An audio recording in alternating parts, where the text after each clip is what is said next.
So what is PBIDS, Power BI data source, and how to use them? We will take a look at now.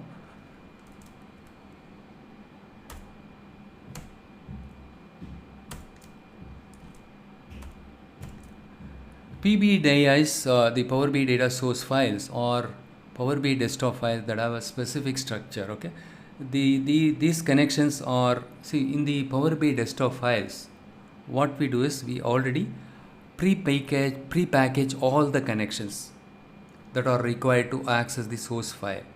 Okay, so the advantages of these Power BI data sources, the Power Pbids files, right? It store connection settings, meaning path or database location, which makes it easier to share with other report developers within your organization. For example, I developed this report, I share it to you. So you don't have to go to the get data icon, you don't have to click on it, you don't have to open the Excel file, and you don't have to specify the username and password to connect to SQL Server database. Everything is pre-packaged as part of Power BI data source. All I do is I created a report and then I have exported the report with the PBIDS file extension. And if I share this file to you people, okay, this, and if I tell you, hey, this you use this one, what it is when you open this file, it will ask you the username, password, I think so. Yeah, so that's it. But you don't have to specify the server name. You don't have to go and click on the get data icon. You don't have to do anything. Okay, so all the connection settings, everything has been done. The server name, for example, you want to connect to SQL server name and the password, everything is pre-configured or predefined here.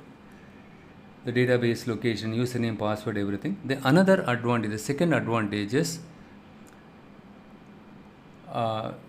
because these files are easier to share, they are really useful for new report designers. They don't have to be familiar with the data sources that are available within our organization. Okay, or they may not know exactly what source paths they are supposed to use. For example, if you take any development project, we start with the requirement phase. During the requirement phase, we will have oddly 1 or 2 people will be there in a project. Okay. After the requirement phase is over, when we get into the data model design or high level design, slowly we will increase the team size.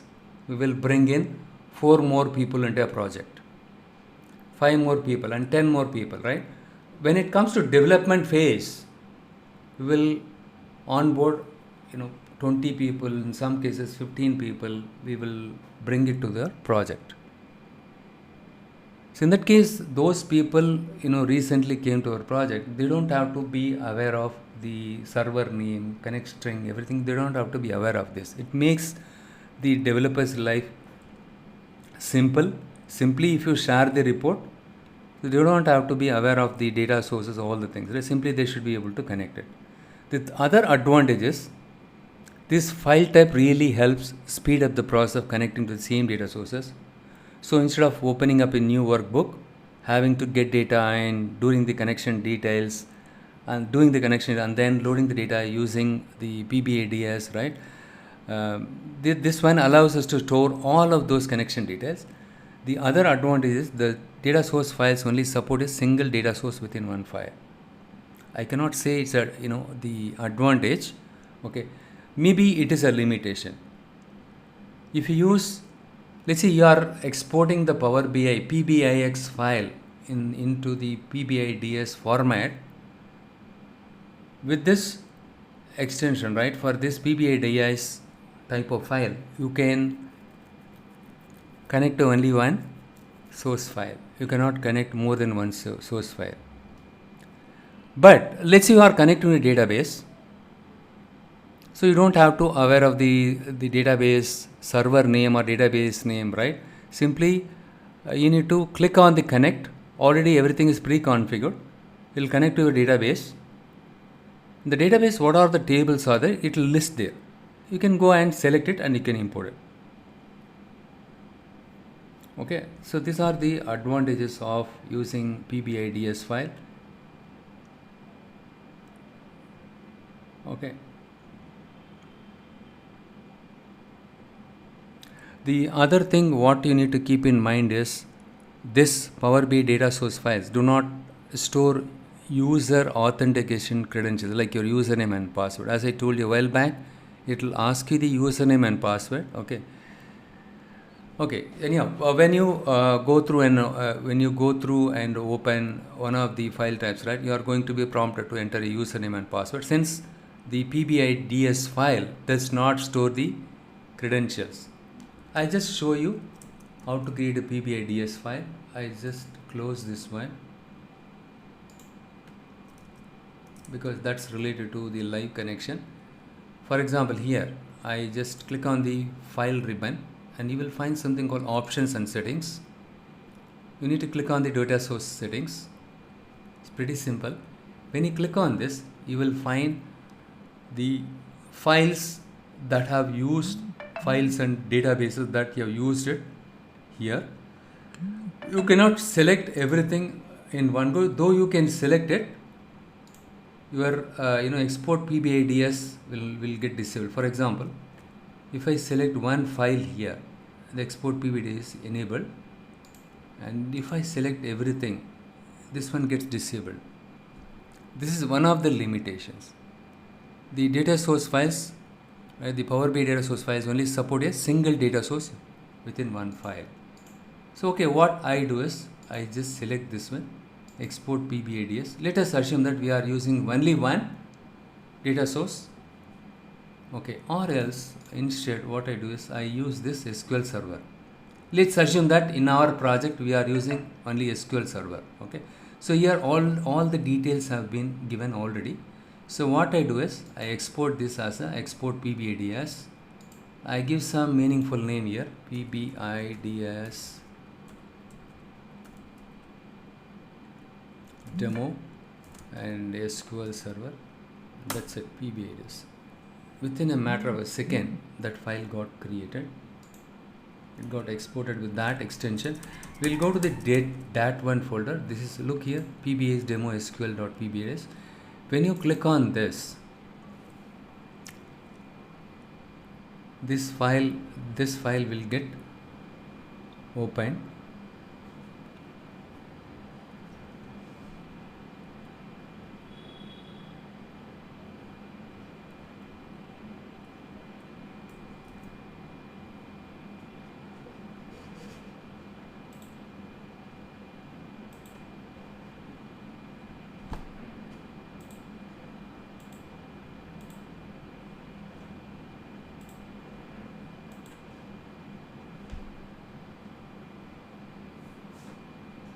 Look here, I shared this file to you. You just assume that I exported that file.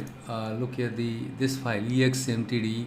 This report file, I exported it as a .pbids file, and then I shared it to you, so that you don't have to be aware of the SQL server name, database name. You don't have to be aware of this. The moment when you open it, it is trying to connect automatically there, right? So look here, when you look here, it got connected automatically there. It shows all the tables that are part of this database, SQL Server database. In this case, the database name is sales, and these are the tables. You can go ahead and import it. You're all set. It's something like ready-made upama, right? Ready-made food, right? Something like that. So you just click on load. So again, you have import and direct query mode is there. So you can, whatever you want it, you can, use it. Okay. So now you understood the advantage of PBDIS. So the main advantage here is the users need not to know all the source system file name, all those things. Okay. Simply you just share this file and they can simply open this and start. They'll be up and running, right? They don't have to break their head. In the real time scenario, we'll be using different source systems, and the server name itself, difficult to remember. Lengthy server name will be there. Very difficult to remember all those things.